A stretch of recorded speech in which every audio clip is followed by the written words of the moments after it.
Okay folks, here we are at part 2 of our stream in a bucket. We have a tray, we have our bucket from the stream, hence the name stream in a bucket. I captured all the organisms earlier at Marsh Creek, and now we're going to take a look at what it is we have. So our goal today is to rate the health of the stream, and we can do that by telling who lives in the stream. Some organisms will live in polluted water. They're happy in clean water too, but they're happy in polluted water.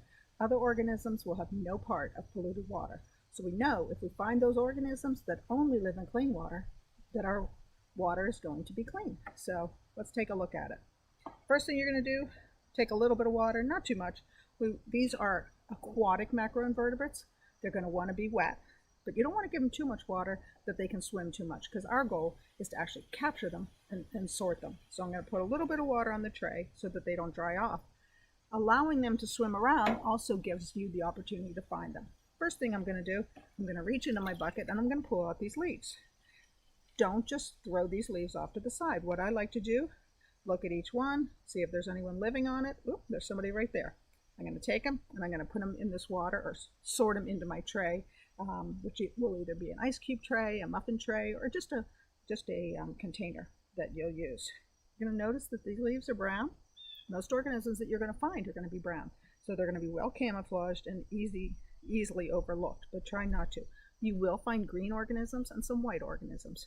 Remember, what we are finding here are the larva and nymph of the metamorphosis stage of an insect. Okay, some of these organisms live in the water for 2 years, others for a short time, but this is how we can identify the health of the stream.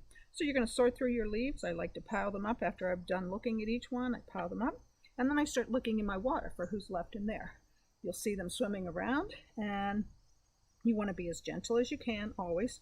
I want to return these to the same stream that I put them back, and you notice I said same stream. I would never take these organisms and put them in another stream for 2 reasons. 1, they wouldn't be used to the habitat of a different stream, and 2, we don't want to contaminate any stream with perhaps an invasive species that's not familiar with the organisms that I have, whether it's bacteria or fungus of some kind, or actually the macroinvertebrates. So we always take it back to the same stream when we can, or we don't put them in any new stream.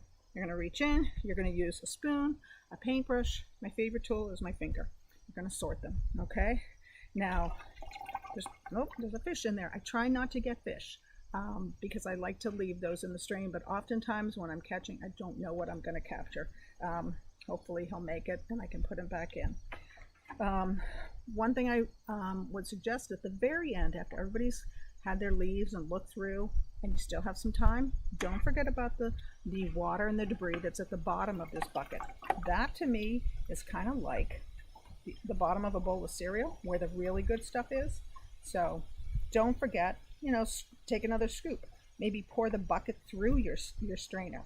And well, I have a crayfish here, and he doesn't want to let go of the strainer. So I'm not going to pull his arm off because it would come off. There, he let go. So you're going to scoop down at the bottom and try and get whatever's left in there, because that's where some of the smaller ones are hidden. Just because they're small doesn't mean we're not going to count them. Okay? In part 3, I'm going to talk to you about what the different organisms mean. But for now, happy fishing.